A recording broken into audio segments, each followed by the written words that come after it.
Ngā mihi nui hoki kia koutou. Greetings from New Zealand, and thank you for the wonderful prospects you're offering us for our expanded student numbers in the future. I am very aware that I stand between probably 200, 250 people and drinks. So what I want to do is just give you a quick flavour of some of the things we're doing at Aotearoa, especially with regard to priority learners, those learners who've been underserved by our compulsory education system and how to bridge them across into higher education. So this is just part of what we do as an organisation, but I thought it was worth just focusing on one bit rather than giving you an overview. And I'll just talk a little bit about what we regard as priority learners in our context. I think you might call them equity learners, but we have special government imperatives for this. I need to talk a little bit about the tertiary education system in New Zealand very briefly, just to explain some of the differences. I think we're in a different part of the cycle from you guys at the moment, and that'd be interesting, I think, to discuss later.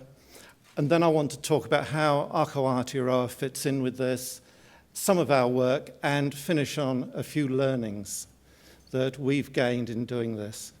And I'd like to thank the Office of Learning and Teaching very much for the opportunity for coming over and talking about this. And I'm really looking forward to doing more collaborative work with you folk in the future.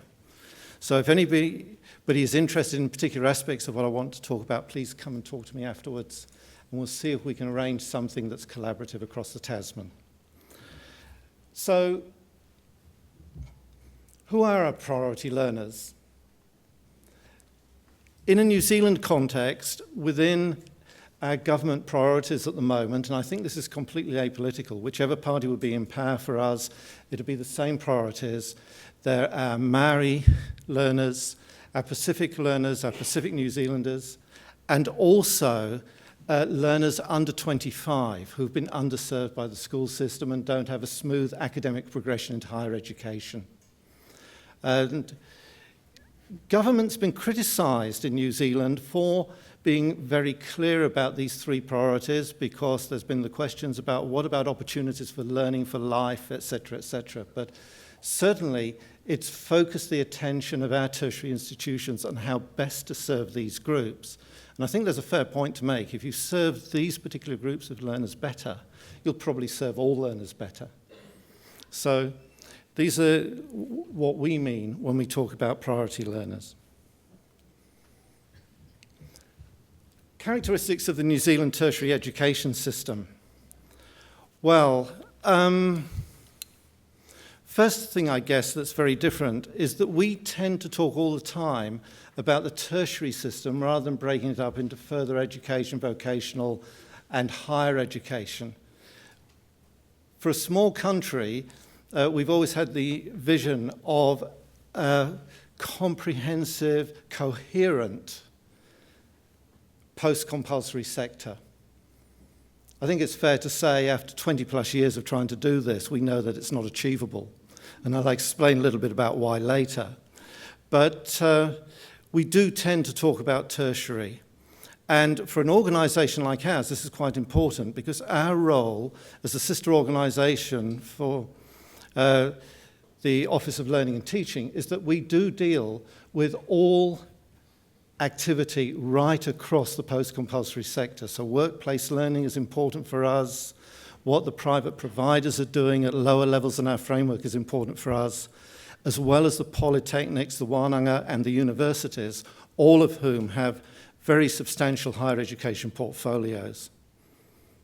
For those of you not aware about the system in New Zealand, you need to remember that the 3 Maori tertiary education institutions, the 18 ITPs, our Institutes of Technology and Polytechnics, and also some of the larger private education providers all have very substantial degree portfolios.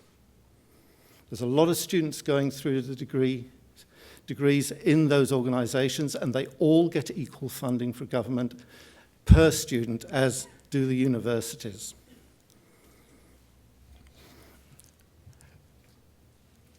In theory, we have a unified qualifications framework.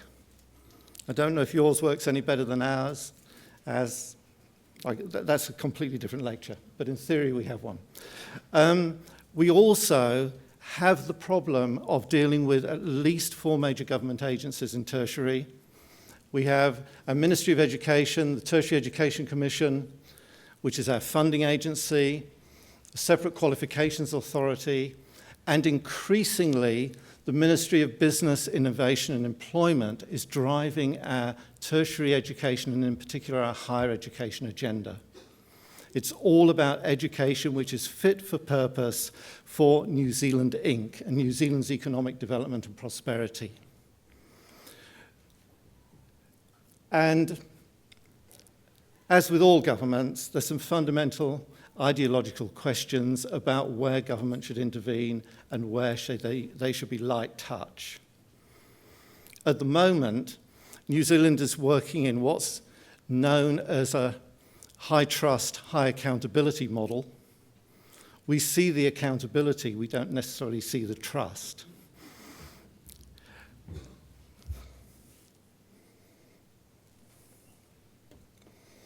And part of this is because we're actually emerging from what you seem to be going into. Up until about 2005, when there was a massive budget blowout in tertiary education, New Zealand was very much a free market system. And ever since, successive governments have been trying to put the lid back on the system. Forgetting, of course, that everybody employed in senior management teams in those organisations were hired in a highly competitive model. So we've got cultures of competitive behaviour, and at the same time, we're trying to put in a cap system, trying to get the system to differentiate more, serve different groups of learners, etc., etc. It's a highly transactional model, as I've mentioned. It's all about value for money. It's all about value for money for the state rather than the individual. And that means that public-private good arguments about tertiary education, especially higher education, tend to get played out in the margins. It's probably worth giving you very quickly just a few numbers. But before I do that, our government priorities are these. Who could argue with them? Improve success for learners presently underserved by the system, our priority learners. Adult literacy and numeracy is seen as a major barrier to success in education and employment. Improving pathways through the system is, I think, generally understood politically, but how to implement it at a policy level is causing great difficulty. Incentivising study of STEM subjects. At the moment, we have a minister who is looking for ways to actively promote increasing number of graduates at technician level and professional level in the STEM subjects, but doesn't quite know where to get those students from. And there's always the argument that somehow or other the tertiary education organisations in New Zealand, public and private, could somehow do better with the money they've got.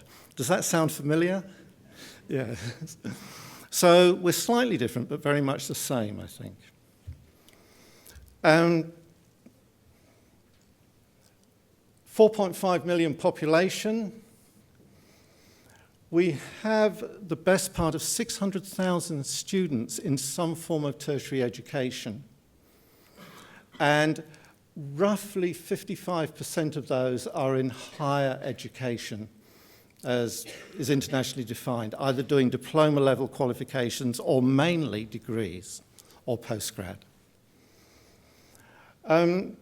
Small country of 4.5 million, my goodness, we managed to complicate it.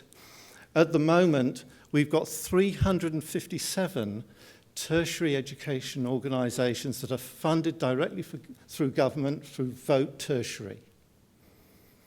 We've got 8 universities, 18 polytechnics, 3 wānanga, which are the public tertiary institutions, and over 300 private providers in the game as well, plus another 300, which don't access funding from Vote Tertiary Education, but get funding from elsewhere to complete the full tertiary spectrum of education in New Zealand. So we've got a complicated system that's highly fragmented. And some of the larger private providers working at degree level are as big or bigger than some of our regional polytechnics. They're very, very significant and very significant players on our international market as well. So that's the background. How well does this diversity of learners serve our priority learner groups? And don't take in all the numbers on this table,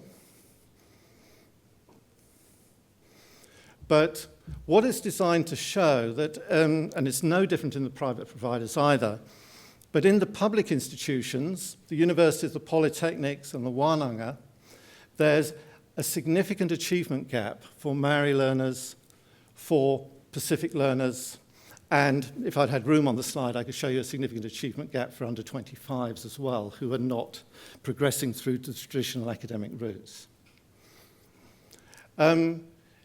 Three things to note about this slide. First of all, the gap. There's, in general, about a 10% difference in achievement for Maori and Pacifica compared to the overall student group. Second thing is, it's worth noticing that different universities, different polytechnics, different wānanga are differentially successful at catering from those groups. The mean performance is surrounded by some high ranges. There are institutions doing significantly better than others. And the third thing, in case anybody's spotted it, is those qualifications completion rates look remarkably high if they are for qualifications. They're actually for course completions on individual papers. If you look at the number of people who actually proceed to graduate with a qualification in different parts of the sector, those gaps actually widen. So, the system, and it is a system problem, it's not an individual student problem, it's a system problem.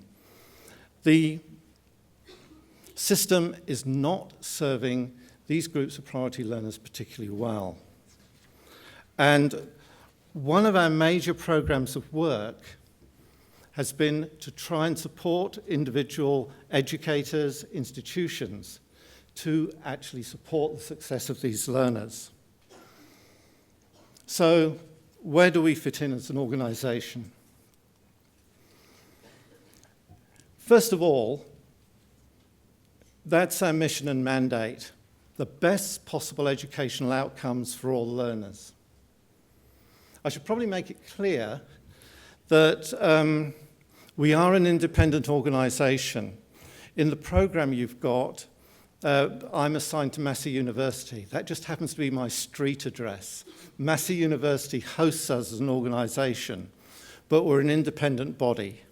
We're not a government agency, and we're in the interesting position of sitting between those four government agencies I mentioned before within New Zealand. Sometimes we feel like a referee in a tag team match when we get involved in policy discussions.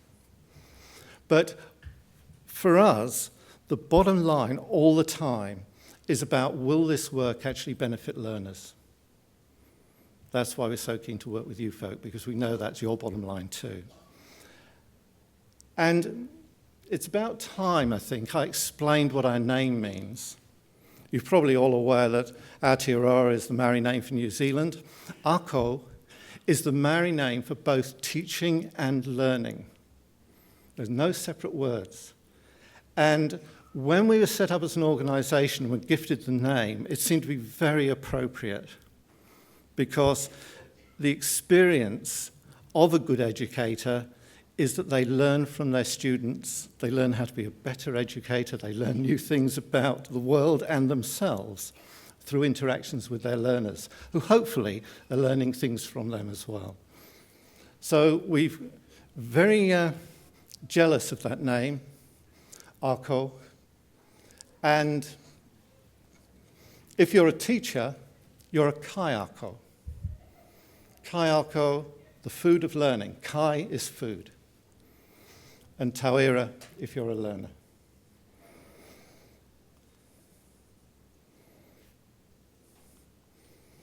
So any project work we do, and we very much see ourselves as an evidence-based organisation, is about, will this work benefit learners, and how will we know when it does? And how will we know that the changes, the work we do, will actually be sustainable once we deprojectize it? And that was a bit of discussion in the breakout session that I went to this afternoon, which is fascinating. That's probably our biggest challenge sometimes, working in organisations like this. We do wonderful things in projects, and when we walk away, what will really be sustainable once the attention goes off the project mode? I just want to flag just a few examples of work. We've got some major project work going on at the moment on enhancing success for Maori learners in the health sciences. And this piece of work, Tato Tato, Success for All, was an intensive study of the student experience in health sciences for Maori learners at the University of Auckland. In the end, it won an Equity Award at the university, and they've actually changed the curriculum as a result of this work. We're now able to follow it up by doing a parallel project with our other medical school at the University of Otago, which has got a very different approach to supporting success. Very interested in workplace learning and supporting success for Maori learners in the workplace. You probably can't read it at all, but there's a TK model there of supporting success for Maori learners. Next project, to implement that model in the workplace. And we've got an industry partner who's doing that with us, one of the major firms involved in the reconstruction of Christchurch. Success for Pacifica, a piece of work done that was sponsored by the Association of Pacific Staff in Tertiary Education in New Zealand. Main take-home message there, mutual respect by both the individual educators and the institution for the needs of Pacific learners. What do we do with this project work? This is just 3 of nearly 300 pieces of work we've now supported right across the spectrum of tertiary education. Our next job is to try and pull themes together to provide evidence-based guidance for practitioners and institutions. We're starting to pull the work together for Pacific Success and Maori Success. We're starting to provide policy advice for government because of these projects. And we're finding that the funding commission, our Tertiary Education Commission, is quite happy to give us little bits of controversial work to do, which is difficult for a government department to run with, which pulls our project work back to how can we implement this as a policy change. So in the foundation bridging space to higher education, we've got our publications Lifting Our Game, which is basically about best practice, sharing best practice in bridging education, and what the criteria, or as a rubric if you like, of those programs to help priority learners move to and succeed in higher education. And then one for tertiary there, an outline of a graduate profile for a successful foundation student who's going to transition first into further education before moving on, hopefully, to employment or tertiary. Basic take-home messages there. These bridging programs have got to have an individual focus, got to understand and accommodate the needs of individuals. They've got to be clear about purpose in a way which relates to the individual. It's the individual's purpose, not the program's purpose. And they've got to be valued by the institutions that receive those graduates who then understand their level of academic preparedness. We keep the conversation going. Pathways, transitions, and Bridges to Tertiary Education Forum, end of this month, 30th of June, 1st of July in Wellington. Anybody's around in Wellington at that time, you're very welcome. And very interestingly, we're getting huge political attention for this third conference, something to do with it being election year in September, I think. But it is seen as a major forum for understanding how to help people succeed in higher education who've not had the opportunity before. So that's kind of a flavour of what we're doing. And the most important thing, I guess, is some of the lessons we've learned. And I hope a lot of these resonate with you. I'm sure they do. But there's nothing particularly startling here, except that we can point to the evidence base for it in a fairly concrete way. If you're working with priority learners, you need to take a relational approach to them as individuals and be active in the way you include them. That's probably the overwhelming message for both our Pacific-led work and our Maori-led work. Those learners need to be valued as individuals. Clear purpose and pathways are critical. Most of the issues here are about socio-economic deprivation. They apply globally to success in higher education. But in the New Zealand context, it's very clear that a lot of the remedial actions are actually culturally based. However, don't assume there's a single solution within a cultural group. And in contrast to that, often, if you get it right for a lot of priority learners, you're actually doing better for other learners as well. There's an interesting contradiction there. And one of the things which is probably one of the biggest challenges for our tertiary education organisations is a growing realisation that a lot of this extends into the family and community. And to be successful for these priority groups, you really have to make the connections with the extended family, the whānau if they're Maori, the wider community, especially the churches if they're Pacifica, and get their understanding and endorsement of what you're doing or trying to do. And finally, and this is a whole theme of work that we're really interested in, students themselves need a stronger voice in all this. I'm probably older than most of you sitting around here. I was at university in the early 70s. We were far more radical as students than any of the students I come across today. It's about time we got some of that back. I think, the student voice, hearing what they're saying and acting on it is critically important to a healthy system. And we're working hard on that. Got some interesting projects I could talk about offline at another time. And a few things we've learnt in general.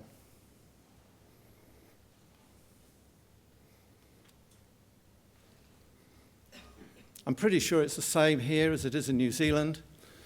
We work in a system which allows great teaching to happen. Part of our role is to manage the National Tertiary Teaching Excellence Awards.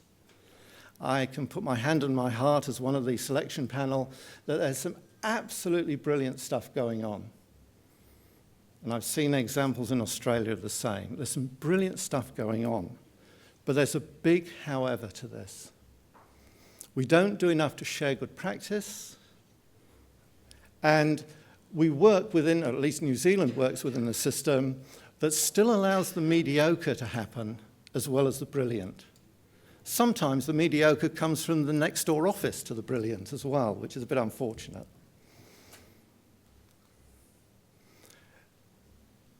Policymakers would love to have a silver bullet for all this. There isn't one. There are no one-size-fits-all solutions. And in fact, sometimes there's more than one solution for the same problem. And sometimes a solution that worked for an individual learner yesterday doesn't work in the next semester. So that requires a teaching workforce that's going to be creative and innovative and prepared to take risks at times as well. I'll come back to that. And the other thing we found, and I have a real suspicion that the situation is very different here, but in New Zealand, we do have a pretty weak research base in tertiary education. And that's partly historical, partly because of the limited numbers of researchers in the system who are working on tertiary education, partly because it's not recognized in our research assessment process as a priority discipline, et cetera, et cetera. But overall, our research base is weak. We want to strengthen it. We can only do that by coming overseas to Australia and to the UK as well. And what we need to do in New Zealand is get away from research that unpacks the problems without offering solutions. Quite happy for problems to be unpacked, providing the proposal comes to us for funding with the prospect of a solution in tow as well. And that's really all I've got to say, except one last thing. I mean, we work on the premise that access to high-quality tertiary education is a fundamental human right. It's not just access, it's access to success in that tertiary education, which is a fundamental human right. But a reminder to ourselves in New Zealand at the moment, who seem to be terribly bogged down in all this, and by the sound of some of the discussion today, you guys are getting into that position too. We've got to keep the fun in the tertiary education bit, at least in the classroom, if not in the board of studies and the senior management offices. In the classroom, it's still got to be fun. It's got to be fun for the practitioners, because otherwise they won't give the best, they won't try new things. And my goodness, it's got to be fun for the learner, otherwise they'll drift away. So thank you very much. Thank you.